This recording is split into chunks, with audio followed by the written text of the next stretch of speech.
Assalamualaikum warahmatullahi wabarakatuh. Ya, Waalaikumsalam warahmatullahi wabarakatuh.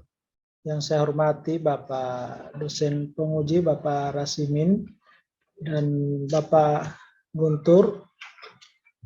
Puji syukur tak lupa kita panjatkan kehadirat Allah Subhanahu wa taala karena masih dapat memberikan rahmat berupa kesehatan, kekuatan, sehingga pada kesempatan ini masih dipertemukan kembali. Baiklah, pada kesempatan ini saya akan mempresentasikan hasil dari RPP saya, yaitu yang pertama, kompetensi inti menerima, menjalankan, dan menghargai ajaran agama yang dianutnya. KI1,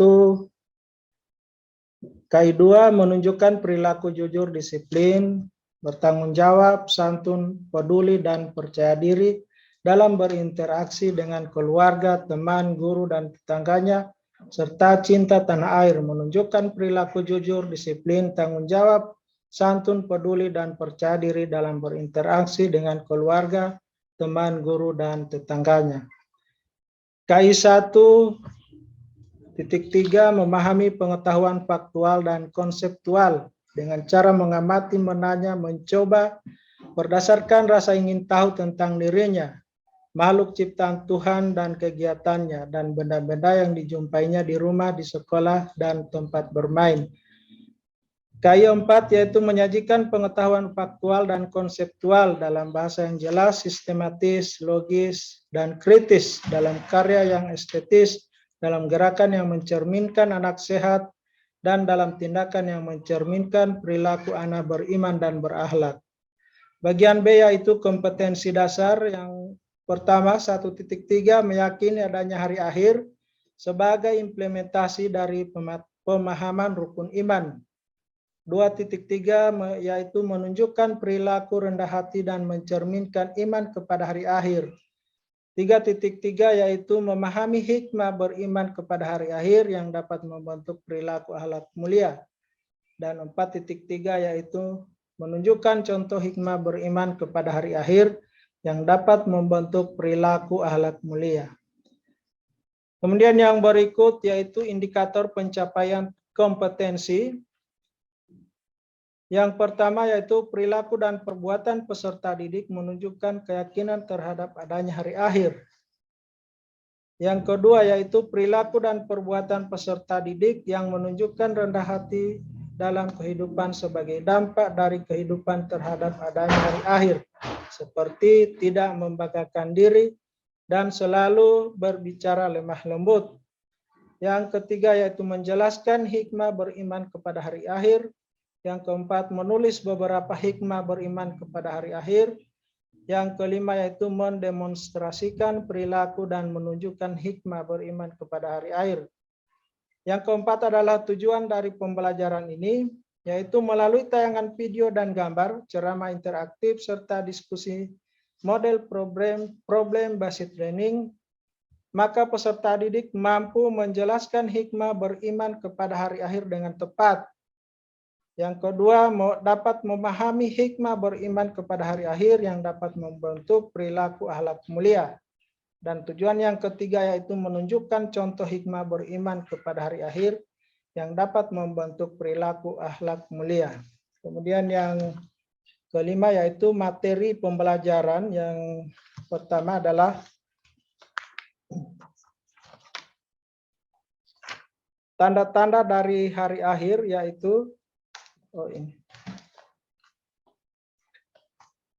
menjelaskan hikmah. Hikmah mempercayai hari akhir, yaitu setelah kita mengetahui mana dan tanda-tanda dari hari akhir serta meyakininya, maka adanya hikmah yang dapat kita gali antara lain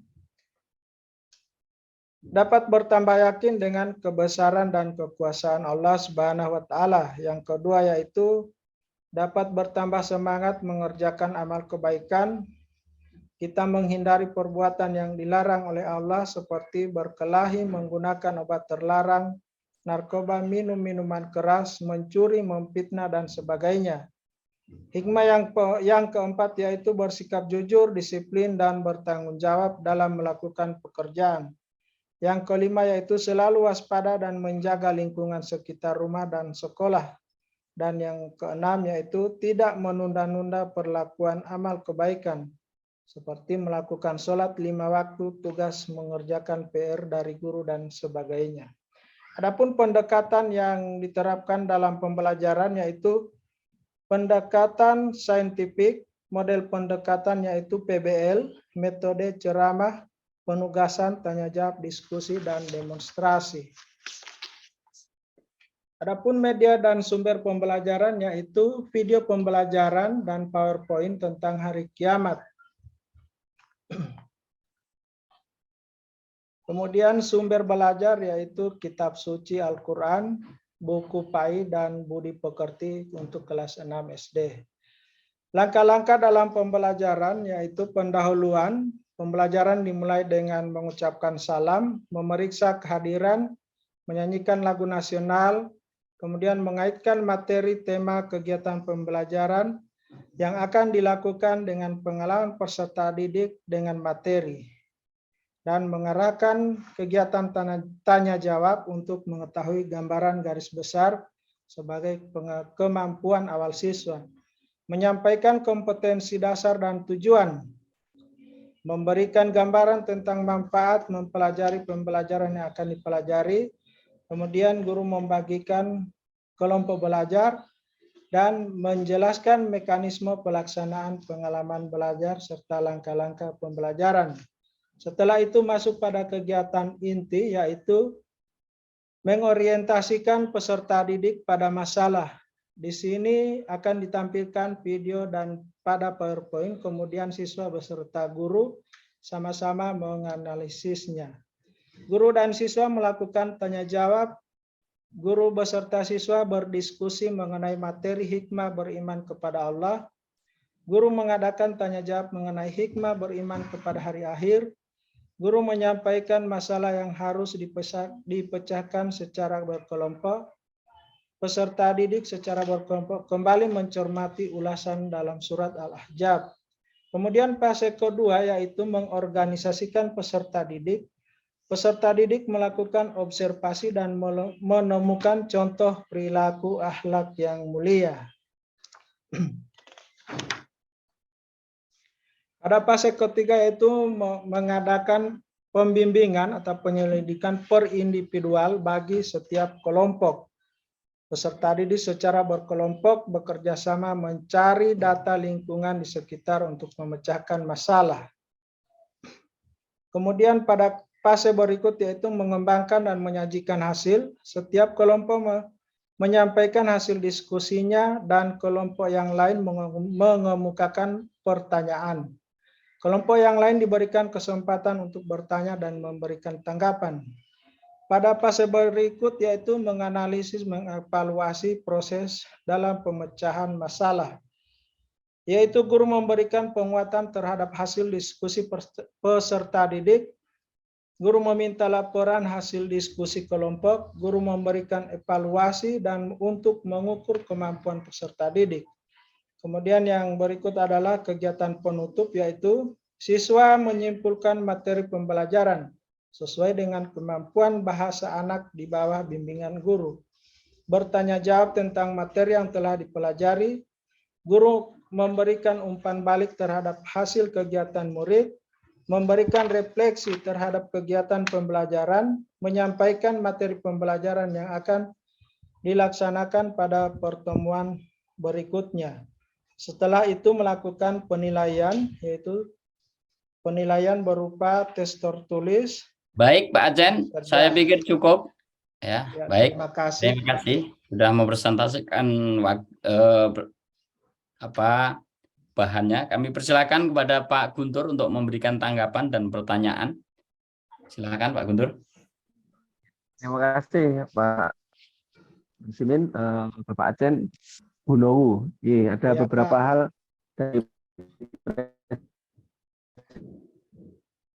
presentasi Bapak Acen buat. Coba Pak Acen, saya diberi argumentasi mengenai teori pembelajaran yang Pak Acen pakai dalam membuat RPP ini. Teori yang digunakan dalam membuat RPP ini yaitu mengarah kepada teori behavioristik, yaitu siswa Apa itu teori menemukan, behavioristik? memecahkan masalah dalam materi tersebut. Ya, terima kasih. Kemudian selanjutnya mengenai penggunaan atau penyusunan tujuan pembelajaran. ABCD. ABCD itu kepanjangannya apa, Pak? A itu apa? A itu. A itu audience, kemudian B, Audiens. audiens itu berupa peserta didik, yaitu peserta didik yang diberikan tugas untuk menganalisis materi tersebut. Kemudian Ya. behaviorist, yaitu siswa diberikan tugas untuk menganalisis atau memecahkan masalah pada materi tersebut. Yang berinteraksi pada perilaku siswa itu sendiri. Ya. Saya rasa cukup sampai situ saja. Oke, selanjutnya coba saya diberikan satu. Pak Agus, keluar dulu Pak Agus.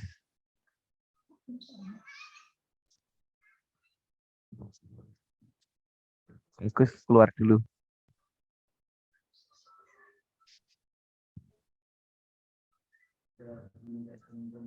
Ini satu soal yang Pak Eten susun. Satu soal saja. Salah satu soal coba.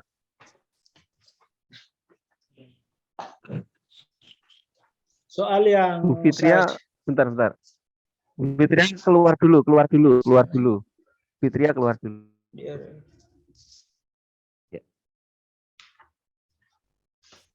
Silakan Pak Acen. Satu soal saja. Tunjukkan kepada saya. Soal yang diberikan RPP. yaitu siswa diberikan tugas untuk mengamati gambar tersebut dari beberapa gambar mengenai contoh-contoh hari kiamat itu, Pak. Kemudian gambarnya apa? Gambarnya apa, Pak? Berarti gambarnya apa itu nanti? Gambarnya ada contoh-contoh kiamat kecil seperti orang meninggal, bencana tanah longsor, kebakaran, gunung meletus. Seperti itu, Pak. Kemudian siswa disuruh mengamati gambar tersebut.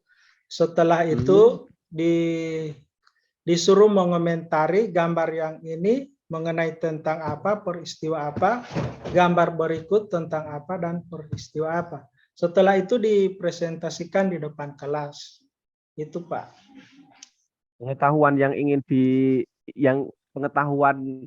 ingin didapatkan anak apa kira-kira dengan seperti itu, Pak? Pendalaman dan penguasaan materinya seperti apa? Peserta didik itu dapat memahami berarti seperti ini kejadian ini. Contoh dari kiamat kecil, misalnya mereka melihat ada orang meninggal, oh berarti kiamat kecil ini seperti ini kayaknya, seperti ini jadinya. Kemudian ada gambar bencana alam yang lain, oh berarti mereka juga bisa memahami seperti ini bagian dari kiamat kecil, yaitu yang matinya sebagian makhluk hidup yang ada di bumi. Seperti itu, Pak. Ya, terima kasih. Yang pertanyaan terakhir, aspek penilaian yang Pak Acen lakukan apa saja? Yang dinilai apa saja? Yaitu ada 3, yaitu pengetahuan, keterampilan, dan sikap. Ya. Pengetahuan, keterampilan. Di RPP-nya ada nggak? Nggak di RPP-nya disertakan apa tidak? Di RPP-nya Bapak yang diupload itu.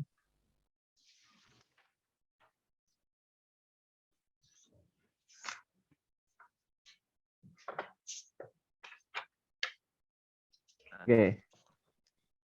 Belum Yaitu ya. sikap pengetahuan berupa observasi. Kemudian tes tertulis pengetahuan dan keterampilan berupa unjuk kerja. Di situ saya di unjuk kerja itu saya membagikan Iya. KPD kepada peserta didik. Oke ya, terima kasih. Terima kasih. Oke, yang terakhir dari saya Pak, bisa dibaca Pak, surat ini, surat Luqman ayat 19. Insya Allah bisa, Pak. Auzubillahi Ya, silakan. minasyaitonirrajim. Yang Bismillahirrahmanirrahim. bagus, yang bagus. Oh, Yang iramanya yang bagus, Pak. Iramanya yang bagus, ya. iya, Pak. Mohon maaf ini, Pak. Saya tidak bisa mengaji dengan irama yang bagus, Pak. Tapi saya bisa baca. Coba jelas. Auzubillahi Pelan-pelan minasyaitonirrajim. saja. Wa aqsidu fi mastika wa aghdud min Coba diulangi, sautika diulangi. wa aqsidu fi masyika wa aghdud min sautika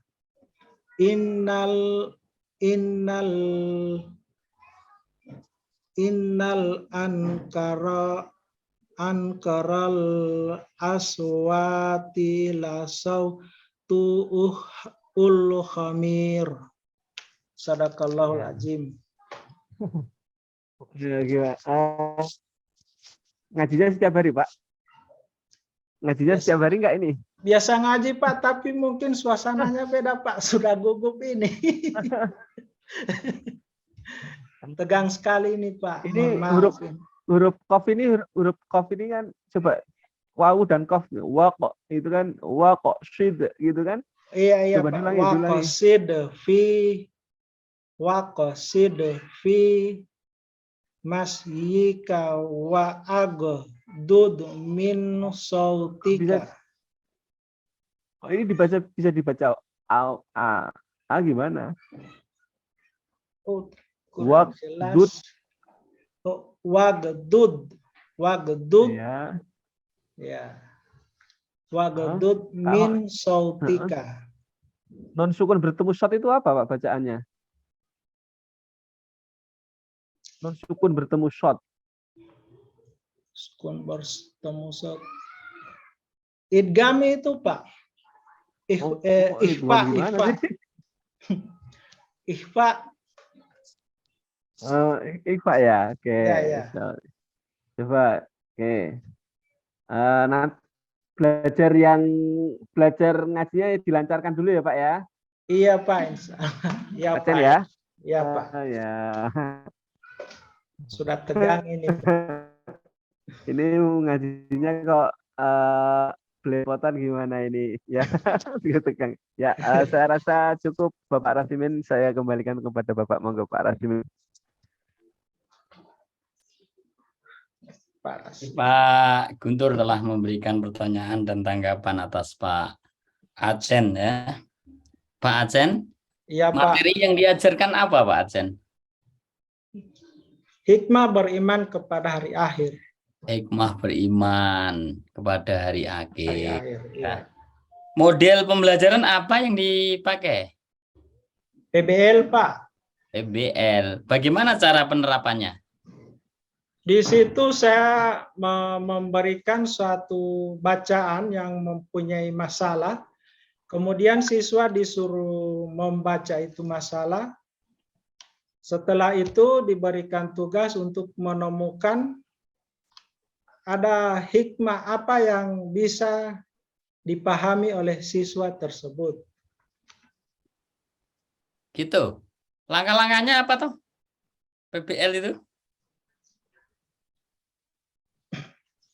Langkah-langkah pembelajarannya apa? Langkah-langkah yang diterapkan di situ, Pak, tentang sintak, yaitu yang berorientasi pada masalah. Yang langkah-langkahnya apa? Langkah-langkah PBL itu apa aja? Orientasi masalah, yang berorientasi pada masalah. Kedua,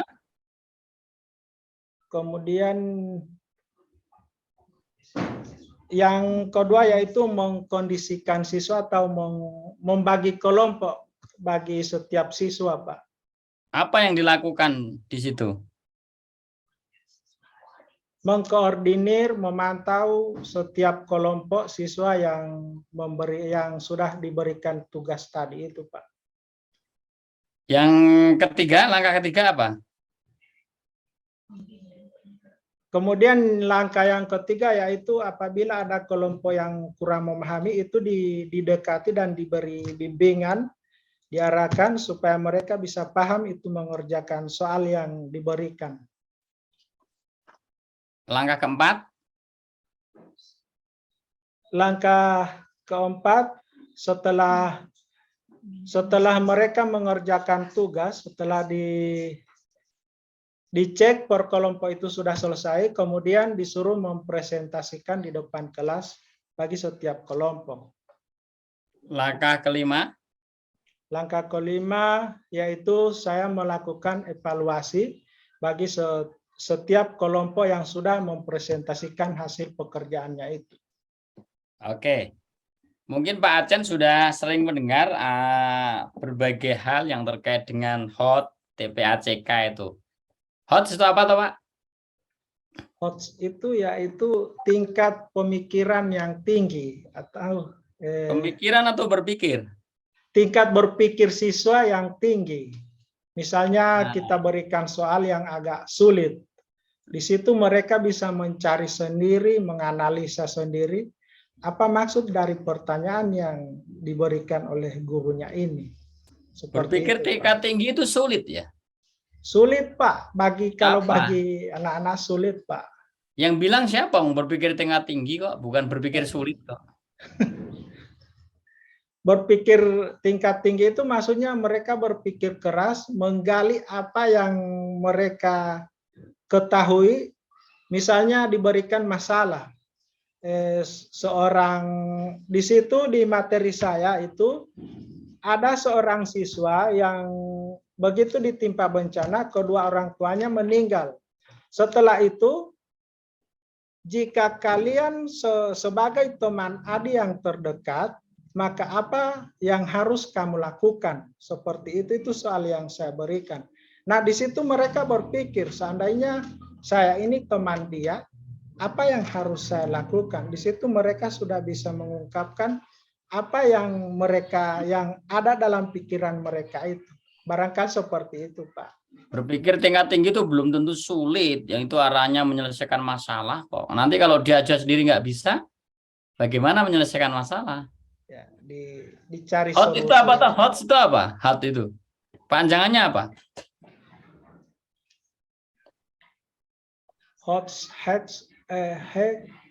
High holders critical thinking.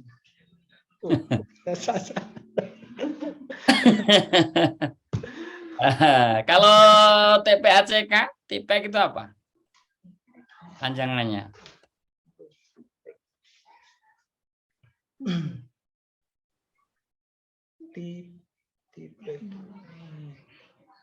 Teknologi, pedagogi, content, knowledge. Oke, sekarang saya mau tanya. Dari dua persoalan itu diterapkan di mana? Ditaruh pada posisi mana dalam RPP?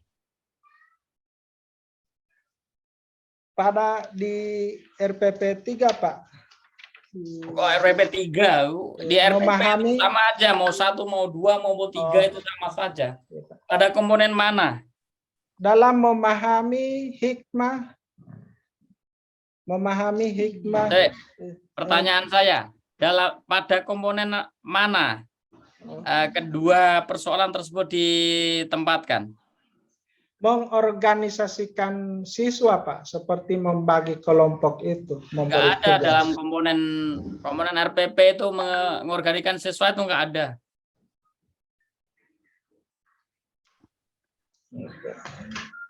Nggak ada komponen itu di RPP. Komponen RPP itu ada KI, KD, IPK, tujuan pembelajaran, media, model. Peserta didik dibagikan Ya, LKPP. benar. Tidak ada komponen itu di RPP, tidak ada peserta didik. Komponen mana?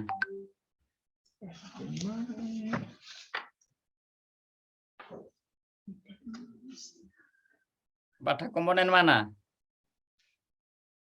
Di sumber belajar, Pak. Hah? Sumber belajar. Di mana? Sumber belajar di mana tempatnya? Menganalisis, evaluasi, membimbing, menjadi, ya. Sebagai sumber referensi memfasilitasi siswa. Aduh.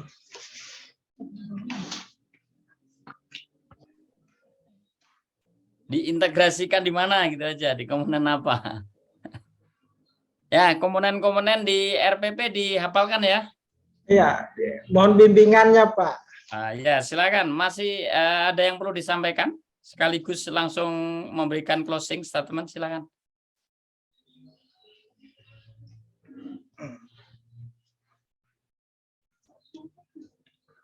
Dalam pembelajaran PBL ini, Pak, masih banyak menemui kendala, Pak, terutama pada guru yang bersangkutan. Terus?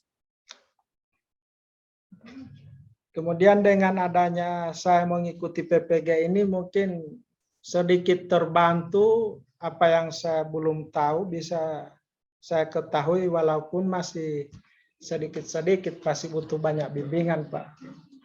Terus? Itu saja, Pak. Terima kasih.